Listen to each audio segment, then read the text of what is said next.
What's good, everyone? It's Mikey T, the movie star. I'm back with another exclusive. Today we're actually going to be looking at a situation that a lot of you have been wondering. I know everyone out there has wondered what happened to Bangum Smurf's situation with Rick Ross. Now, you know, 50 Cent went in detail in his book about what happened with his relationship with Bangum Smurf. We're not going to be touching on that today, guys. I might come in and tap on that later this week, but today we're going to talk about something that a lot of you have been shut out from. Nobody really knows. A lot of people might just blame the whole situation on Dice, young Dice, little Dice, Maybach Dice, from New York, one of the young proteges of Bangum Smurf early on. A lot of you might just blame it on Dice, but I'm here today to set the record straight, actually, you guys. I'm here today to set the record straight about what really happened with the whole situation with Bangum Smurf and Rick Ross. MMG and Rick Ross, or MMG and Feed the Wolves, however you want to look at it, guys. I'm here to explain it because I was there. I actually witnessed it firsthand. I saw it over the course of 2 times. I saw Bangum Smurf and Rick Ross meet up twice, and that's what I'm here to explain today, you guys. It's Mikey T, the movie star. I know y'all are tuned in. All the new followers that are watching this video, everybody that's watching now live here on the premiere, I would like y'all to follow me on the gram at Mikey T _ the movie star. Everybody who follows me based on this video, I'm going to follow you guys back immediately. It's no Hollywood type of stuff on my end, you guys. I stay and I interact with everybody that watches me here. And today I actually just wanted to share some realness with you guys. You know what I mean? The website, the channel here, me personally, Mikey T, the movie star, I'm transparent. I don't hide nothing from the fans. That's why I came out and I released the information that I did in the last few days. You know what I mean? Because we're not hiding it from anything on this side. And you know, Bangum Smurf over the last couple days has been saying some stuff about me. Actually, over the last few weeks. Because guys, I just want to let you know, I got a message from Smurf about 2 weeks ago. Yo, and this is after me and Smurf have stopped filming the Keeping It Real podcast, because we made it up to about 4 episodes. We were shooting about 30 to 50 minute episodes, right? And then I would cut them up, release them in exclusive interview format, and then I put it all together. And we made it up to Keeping It Real episode 4. And then just working with Smurf got a little bit unbearable. We parted ways. So and this was about a month and a half later after we parted ways. 2 months later now, Smurf hits me up, yo, Mikey T, can I get $50? Now, this isn't the first time Smurf has hit me up looking for $50 or any type of money, you know what I mean? But I'm in a little bit of a better position than I have been before, so I was like, yo, yeah, I'll send you $50, Smurf. But the only thing is, I had lost my debit card. So I lost my debit card, you guys, twice within the last 4 weeks. And this is just me being completely real with you. I don't need to jump on my channel and talk about how the fact that I lost my debit card. So I wasn't able to send Smurf the funds. And I was like, yo, I'm going to have to wait. Like, they're sending me a new debit card. It's going to be 5 or 6 days. It was really 6 days for the debit card, and then they had to send me a whole new PIN, which was going to take another 2 days from there. They don't send it at the same time. I tried to explain that to Smurf. You know what I mean? Like a real friend would. I tried to explain it to him. He just wasn't getting it. I was looking for him to say something back to me, you know, so we could talk about it as friends would. You know what I'm saying?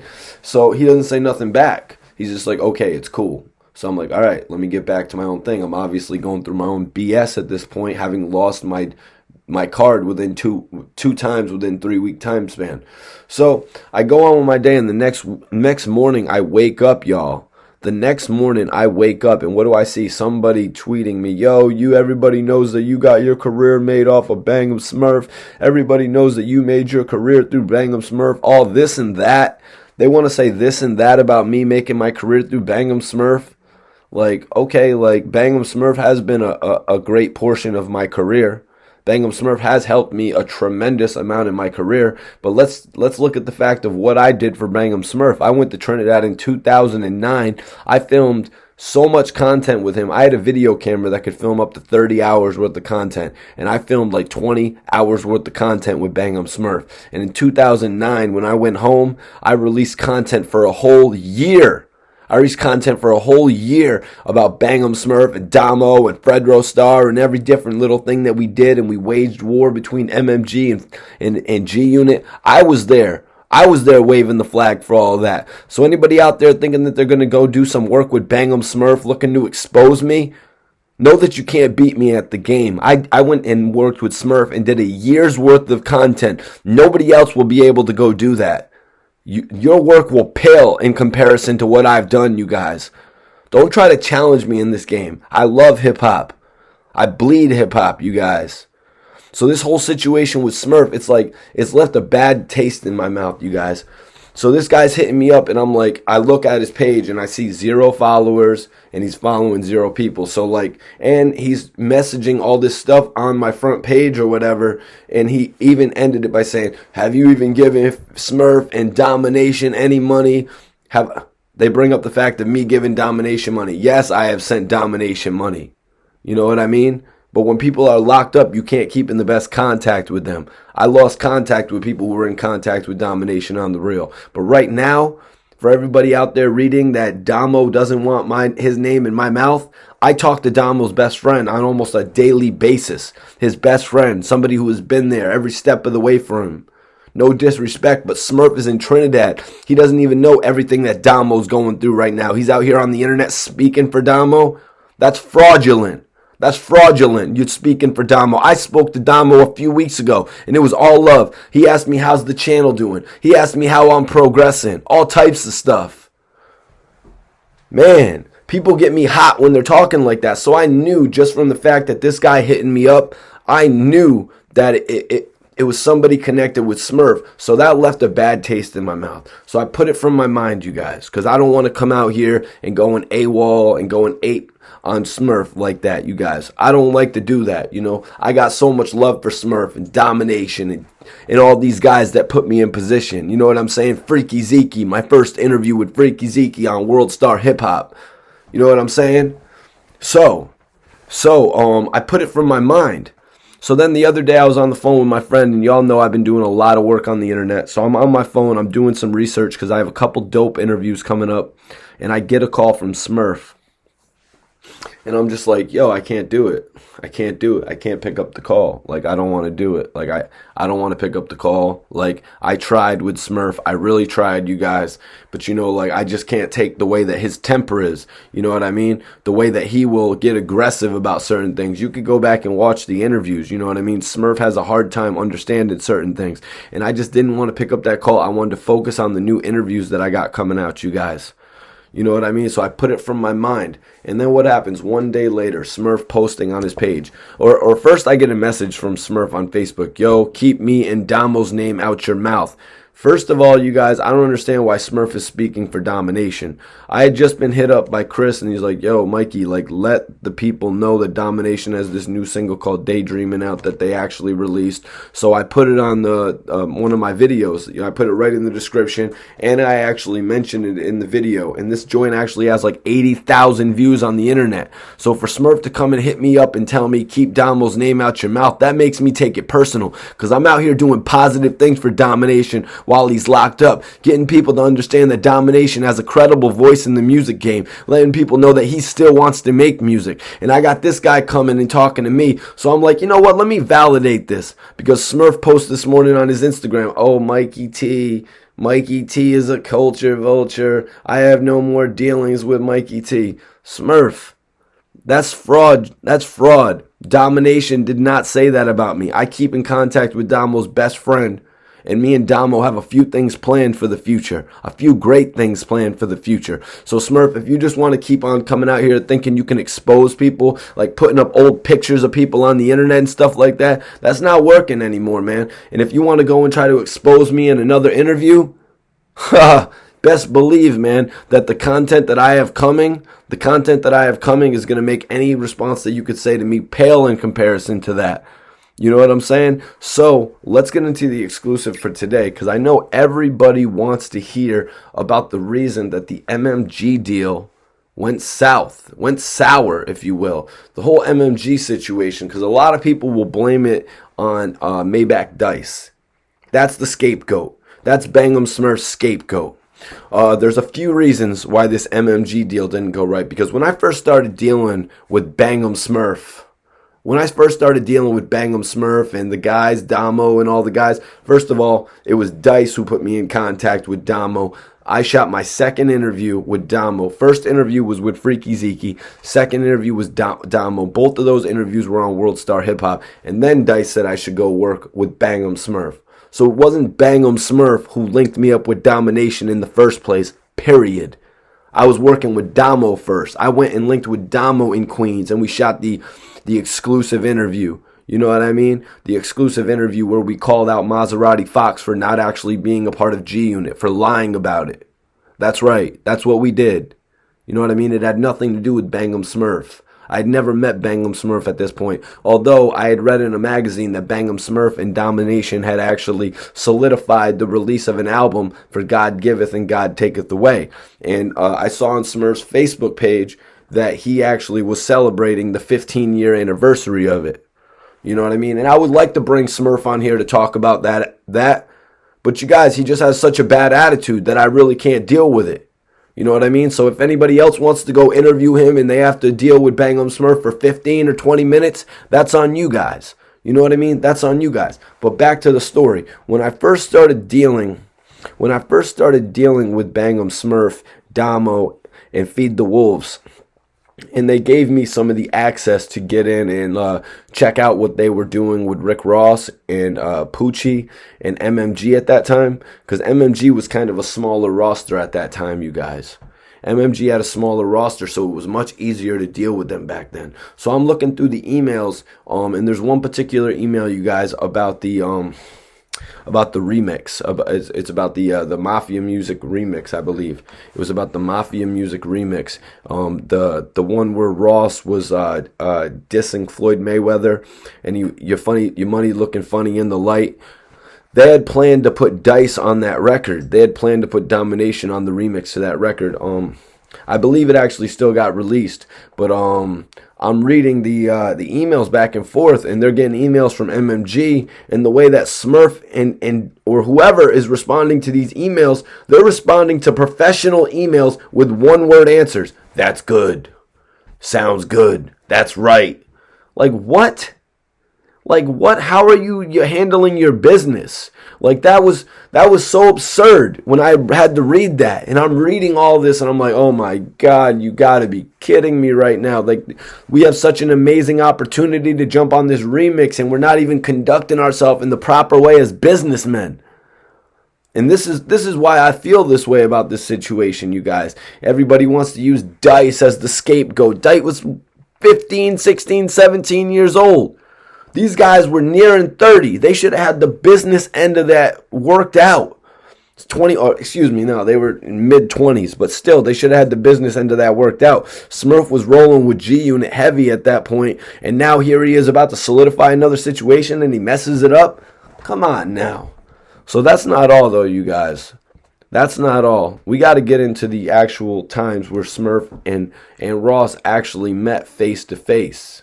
We got to get into the actual times when Smurf and Ross actually met face to face, you guys. So let's get into the real information of it all, you guys. When I first went to Trinidad, a lot of people, or maybe just Smurf, would say that he paid for me to go to Trinidad. That's not true.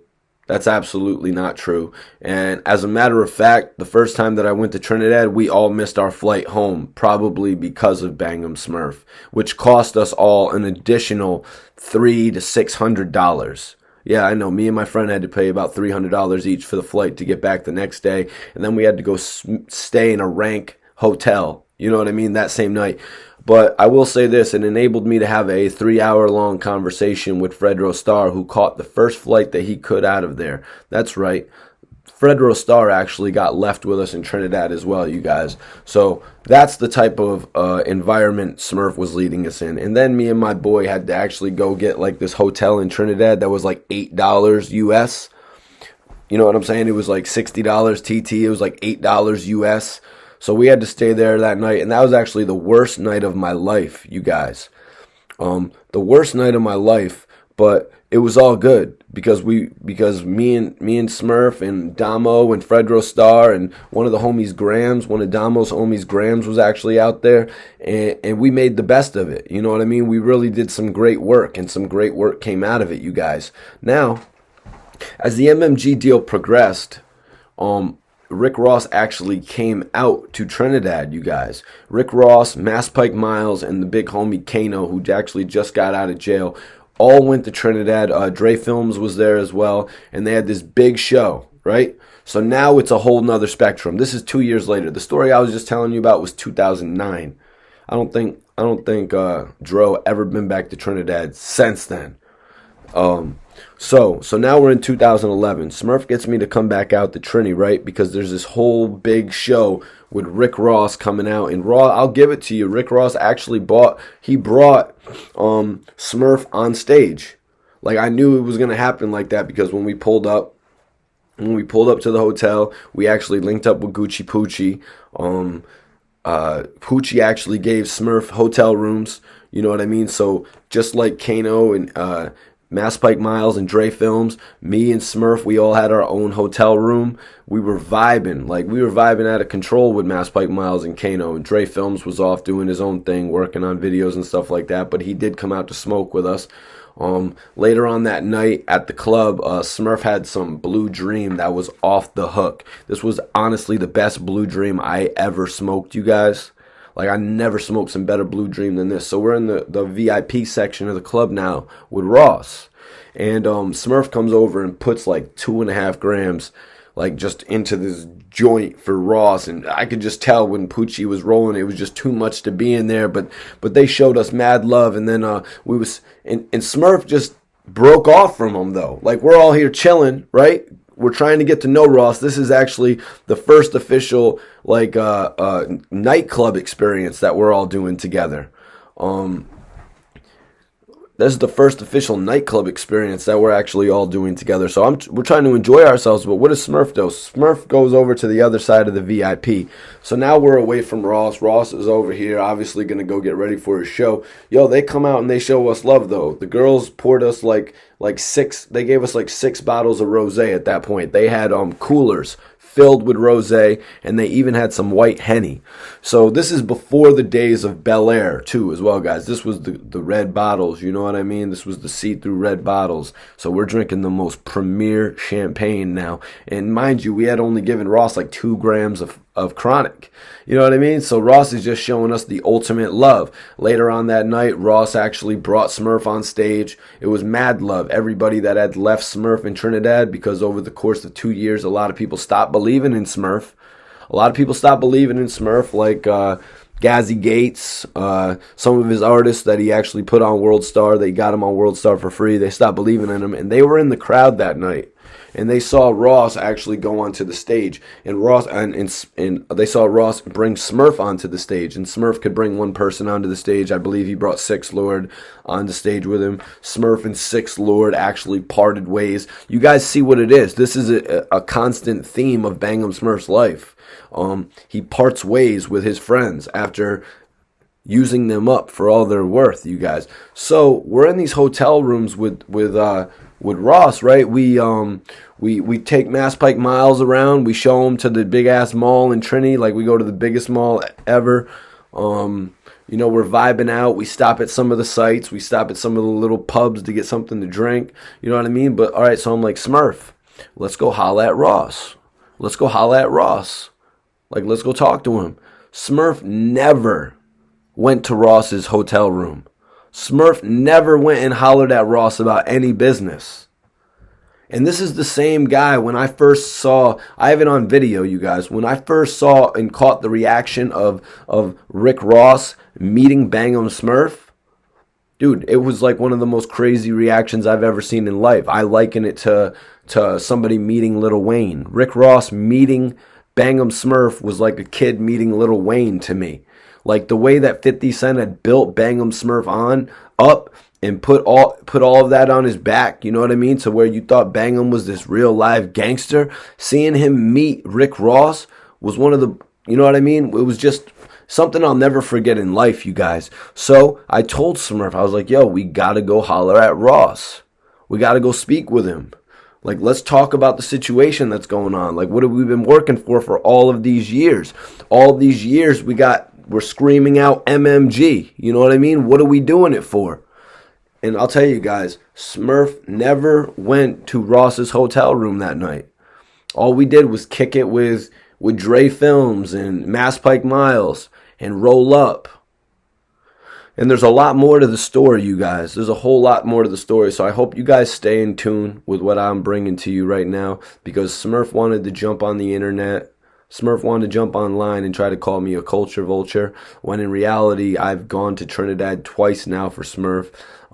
I went to Trinidad in 2009 and I filmed a year's worth of content for Smurf. I kept Smurf relevant for 1 year. I filmed and edited music videos for free for Smurf. And now, because of the fact that somebody doesn't send him $50, he wants to ruin a friendship. You know what I mean? Smurf, you're not going to get a friendship like you had with me. You know what I mean? I came back to the States after being in Trinidad, and I kept your name alive for so many years.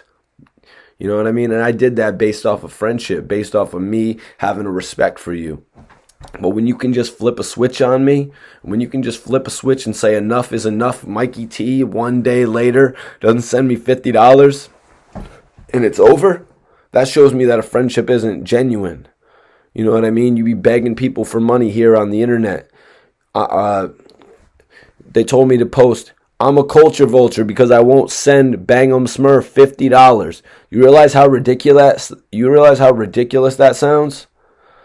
I could get into so much of the history, but I just thought the people at least deserved to hear why our whole situation with Rick Ross went up in smoke. Because Bang'em Smurf uses the scapegoat of Young Dice, about the whole reputation of Young Dice possibly snitching when he was involved in a murder case that happened when he was 15 years old. You guys want to take that whole situation and use it as a scapegoat. You want to use it as a scapegoat for why our record deal with Rick Ross never materialized. I'm looking at you, Smurf, when I look at that situation. For years now, since coming to Trinidad, you know, man, I've realized that you wouldn't step up and even talk to Rick Ross. You couldn't even step up and talk to Rick Ross that night. So how could you step up and talk to any of the other big executives in the industry, like Jimmy Iovine, or like a Joey IE? How could you step up and talk to some of these guys if you can't even talk to Ross, a guy who showed you the utmost respect, the guy who got you a hotel room that night, a guy who brought you onto the stage that night, a guy who told you that a guy who brought your artist to Atlanta to work with him personally, and you couldn't even go have a conversation with him face to face? It showed me how you were as a record label owner, and it showed me that Feed the Wolves wasn't going to go nowhere. So that's the truth, guys. That's the true story of why the Feed the Wolves situation went nowhere with MMG. I hate to be the one to have to break it to you, you know what I mean? But nobody else is going to tell you guys. Everyone else is just going to leave it, and nobody's ever going to know what's going on with the situation. But I'm here to tell you guys the real deal. It's Mikey T, the movie star. I appreciate everybody tuning in for this video. This was actually part 2. We'll see what happens in the next few days. If anybody wants to return fire on these videos, if any of the, like somebody in particular, I got stuff ready to go, you guys. I got stuff ready to go. You don't want to play into this game with Mikey T, the movie star. You really don't. Because I'm here giving the people the truth on a daily basis. Everybody that's watching this video, subscribe to me here on YouTube. Tell your friend about this channel on YouTube. Let them know we got some dope interviews on the channel. Follow me on Instagram as well. It's Mikey T _ the movie star. Everybody that follows me based on this video, I'm going to follow you guys right back. Respect.